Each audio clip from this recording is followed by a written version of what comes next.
Good morning. Our opening words are River Call by Reverend Manish Mishra Marzetti. Between rocking the boat and sitting down, between stirring things up and peaceably going along, we find ourselves here in community. Each called from many different journeys, many different life paths onto this river road. Some are here because the rocking of the boat has been too much. Too much tumult, too much uncertainty, too much pain. Some are here with questions about where the boat is going, how best to steer it, where the journey ends. Others are here as lovers of the journey, lovers of life itself.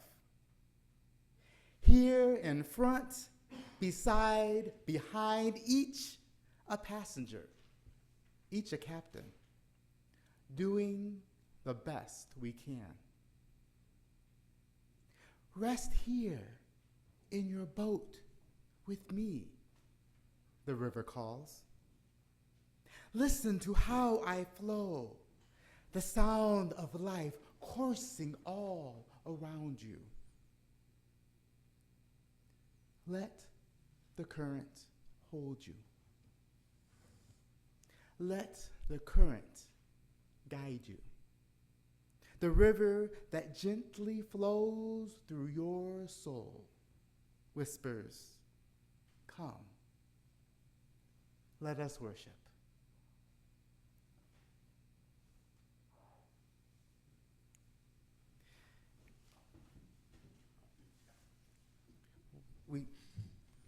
We light our chalice with these words by Eric Walker Wickstrom. When we light our chalice, everyone focuses on the flame. Yet it is the paraffin of the candle, the cotton of the wick, the potassium chloride and sulfur of the match, and the oxygen in the air around us that makes that flame possible. As leaders, we are not called to be a lone beacon on a hill.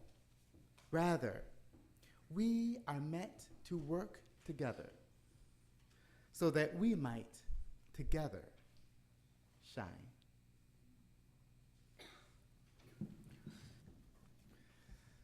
Our reading this morning is the Rules of Improvisation from the book Bossy Pants by Tina Fey.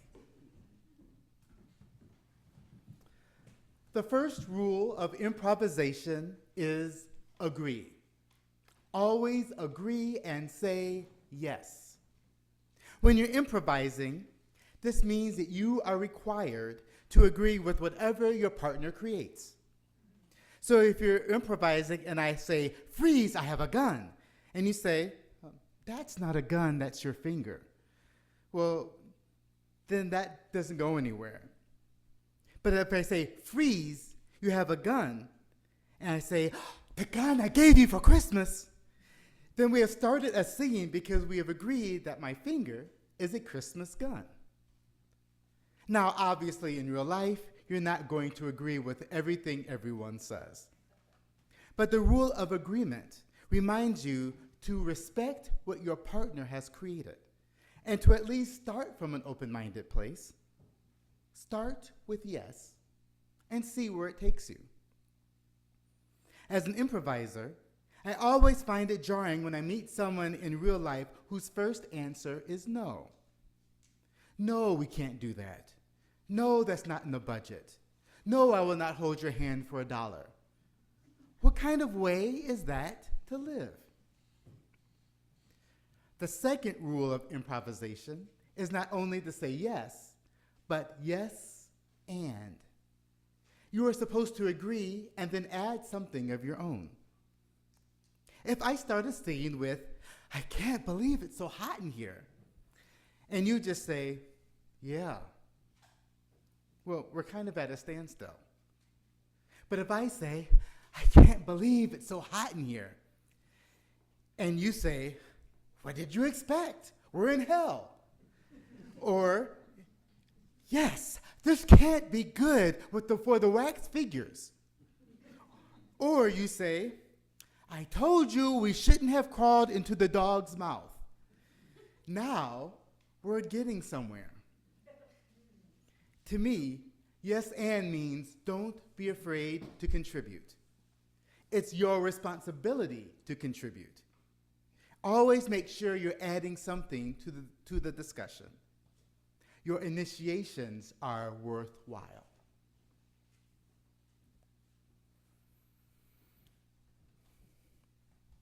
Will you breathe with me for a moment?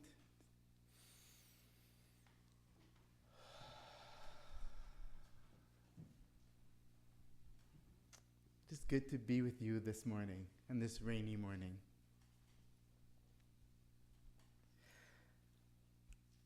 So, my guess is that some of you, when looking at the title of the sermon, said, Improv? What does improv have to do with anything in church? And maybe some of you actually said, I hope there isn't audience participation in this. There might be. We'll see how it goes. But improv is, we often think of improv, we think of shows like Whose Line Is It Anyway? How many people have seen Whose Line Is It Anyway? I figured there'd be a good number have seen that. And that is definitely a form of improv. But for me, improv is being present in the moment and letting what happens happen and responding to the moment.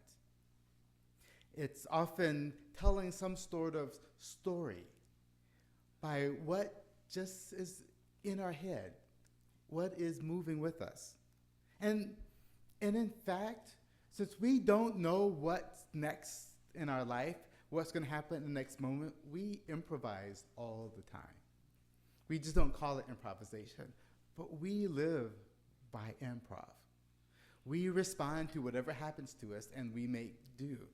We just don't do it on a stage, and that's the difference. But I think you could if you really wanted to. And so for me, ministry, and when I talk about ministry, I'm not talking just about the ministry that people who are ordained do, but we all do ministry.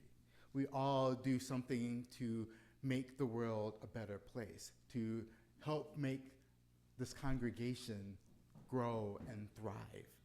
We all have a ministry. And that ministry is improv because we are responding to the needs of the world. One of the important things when thinking about improv is that it requires mindfulness. It's a spiritual practice. It's the way I observe improv. You know, we maybe recognize mindfulness practices of sitting still and being quiet and being aware of what we are doing or listening to the quiet of the room. But as practices are helping you be present to what is happening to you right now, to being aware of your body, to aware of the sounds and the smells and the sights around you, so that then you can respond to what is happening. So mindfulness is a helpful thing to be really clear about who you are in the world, where you are moving, where you are engaging, and paying attention to what is happening. And then when we pay attention, we can more easily respond to what is needed.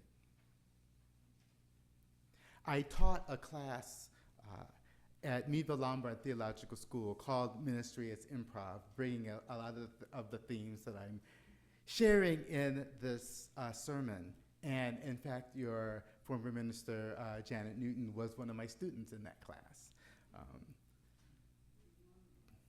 So the world is very small.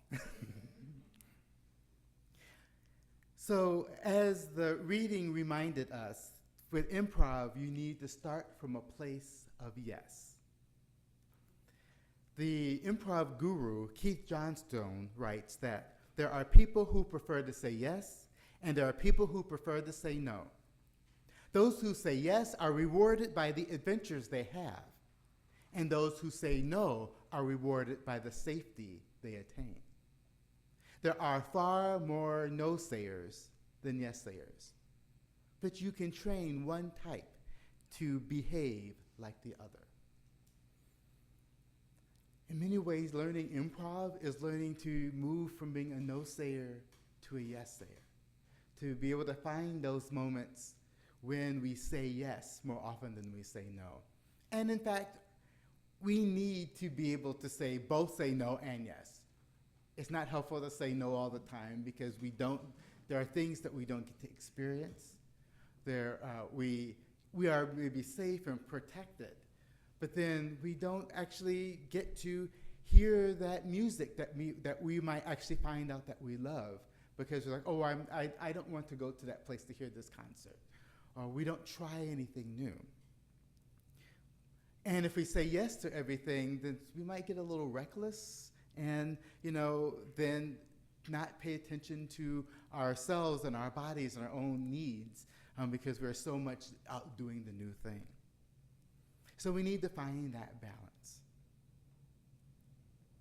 Starting from a place of yes invites us to find out what is possible. It asks us to take a moment to risk and try something, to see, would this work? Is this possible? And if this does work, where can it lead? It also asks us to really listen to the person we are with, people that we're in conversation with, and start from a place of an open mind of what they might have to say and what ideas they might have. As Tina Fey says in her reading, respect what your partner has created. It asks us to really recognize that whenever we engage with another person, we are asked to be open to where they are. And it might not be where we are. And acceptance is not agreement. We can accept that they are in the place they are. We don't have to agree with where they are.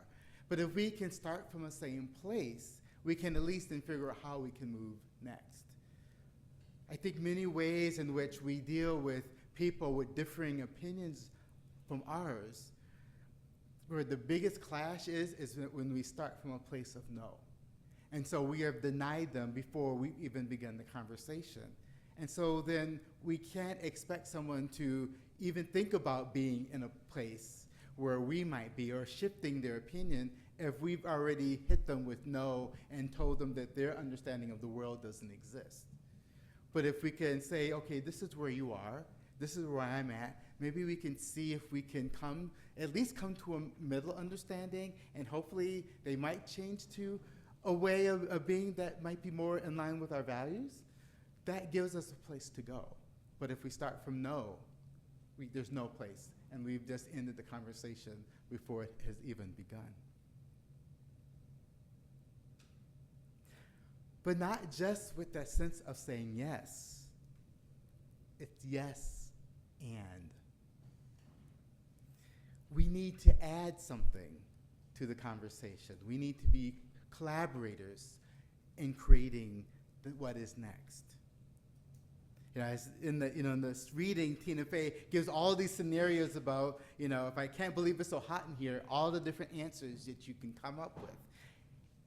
And that's the part of when you're an improviser and you're creating a scene, you aren't just spouting out words, but you are building off of one another. It's a partnership. And so we are working together to create the scene. And I think that we, as human beings, are trying to work together. I think most of us are trying to work together to build a better world, to create a world that all are equal, a world where is filled with strong values of love at the center. we can't do that work alone. We have to be with one another, and that requires a yes and approach to be able to work with someone and not just leave it to someone else to do, but to also bring in our part and share, because we all have a piece to bring into that place. We are, in some ways, doing a dance together to create a dance of creation. I've been doing a lot of thinking around improv and theology. It's my doctoral work right now.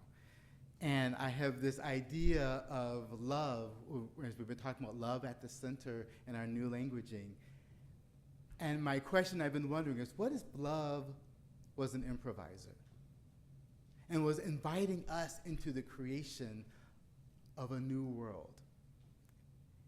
It means that we are being asked to be partners, that there's not a divine being that is going to make things happen, that we are co-creating with the universe to make the universe a better place.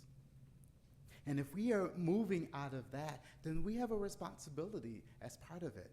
It's not something left for someone else to do. And also, it's not only ours to do. Because some of us, and I include myself as one of those, is not always good at letting other people help and do things. And one of the things I work on a bit is, yeah, I can let other people do things, and they might not do it the way I would do it, and I need to be okay with that. Say yes to that's the way that they are doing, that's the way that they're engaging, but we are working together, and we are partnering.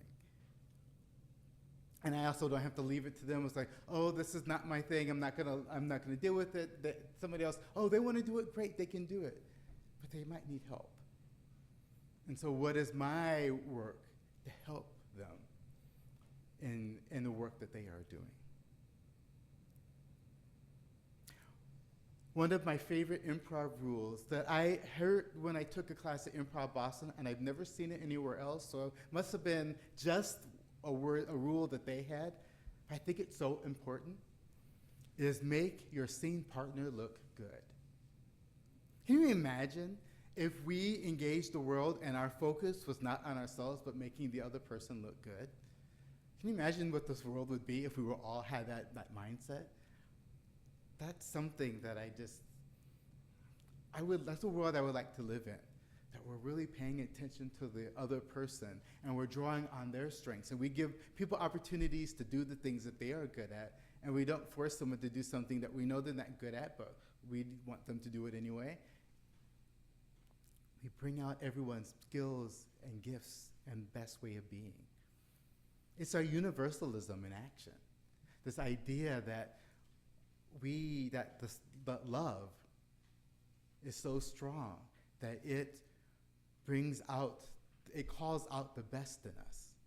That is a huge piece of what universalism is, bringing out the best in every person, because we are loved so deeply. And I think as we can be actively engaging that idea of love by offering that to others to be the best, to bring out their best. And finally, what's really important for ministry as improv is to fail forward.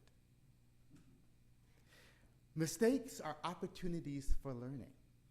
And we are in a culture that says we have to be perfect all the time. But if we aren't willing to risk making a mistake, then we're not willing to risk making a success. So we have to be willing to try new things, to engage new things, so that we can make the changes that we want to make. One of the exercises that I would teach the very first day of my ministry's improv class is called I Failed. I'm going to invite you to join in this with me. I told you to make a little involvement, but this is easy. I just want you to say I failed with as much enthusiasm as you can. Ready to join with me? I failed. Can you do it even bigger? I failed. Let's see if we can top that, okay? I failed. If we can bring that energy into our mistakes and not allow them to bring us down, but actually like, oh, what can I learn from this? How can I then, what does that teach me about what I can do differently next time? Also recognizing the fact that if our mistake has hurt someone, that we will do the work of repair, because that's also important and also part of the conversation. But if we're willing to bring that energy, we can risk and try new things. And we never know what we might discover by making those risks, by making those changes. My friends, I think we need a ministry of improv in these times more than ever. The state of church is changing. The state of our world is changing. And we are in this place of figuring out how we are going to manage in this time. Who will we be in this era? And so we, as a body, need to work collaboratively to uplift our faith and values in this world when the things that we hold dear are being questioned, and I think will be increasingly more questioned as we go forward. So that means that we need to begin with a spirit of yes. Engage in collaboration that brings out the best in one another, all the while trying and risking new things. I invite you to ground your shared ministry in improv and see where it takes you. Blessed be. Please rise in body and spirit for number 1024 in the teal hymnal, When the Spirit Says Do. And this is a zipper song, and so we're going to do a few verses, and I'm just going to call out what the next word is that you'll replace with do, and we'll just kind of see where it takes us.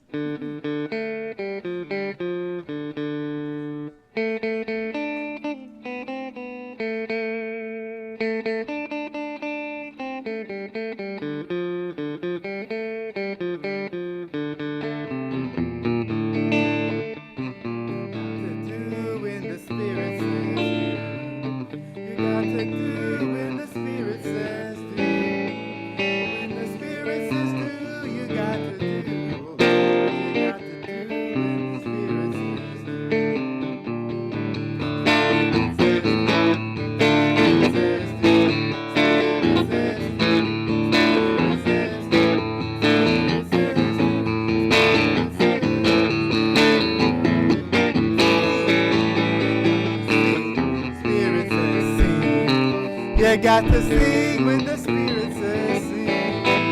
When the Spirit says sing, you got to sing. You got to sing when the Spirit says sing. Spirit says sing. Spirit says sing. Spirit says sing. Spirit says sing. Spirit says sing. Spirit says sing. Shout. You got to shout when the Spirit says shout. You got to shout when the Spirit says shout. When the Spirit says shout, you got to shout, Lord. You got to shout when the Spirit says shout. Spirit says shout. Spirit says shout. Spirit says shout. Spirit says shout. Spirit says shout. Spirit says shout. Dance. You got to dance when the Spirit says dance. You got to dance when the Spirit says dance. When the Spirit says dance, you got to dance, oh Lord. You got to dance when the Spirit says dance.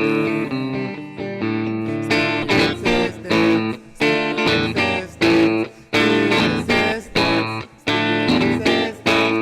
Spirit says dance. Spirit says dance. Do. you got to do when the Spirit says do. When the Spirit says do, you got to do. You got to do when the Spirit says do. Spirit says do. Spirit says do. Spirit says do. Spirit says do. Spirit says do. Spirit says do.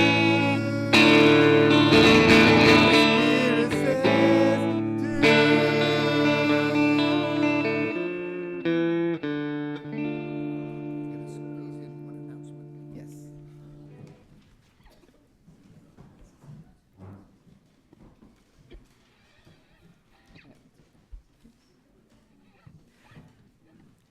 We'll extinguish our chalice with these words. We extinguish this flame, but not the light of truth, the warmth of community, or the fire of commitment. These we carry in our hearts until we are together again. And our closing words. As we go forth from this time together, may we draw upon an improv spirit, starting from a place of yes, contributing what we can, bringing out the best of everyone we meet, and failing forward into growth and learning. Blessed be.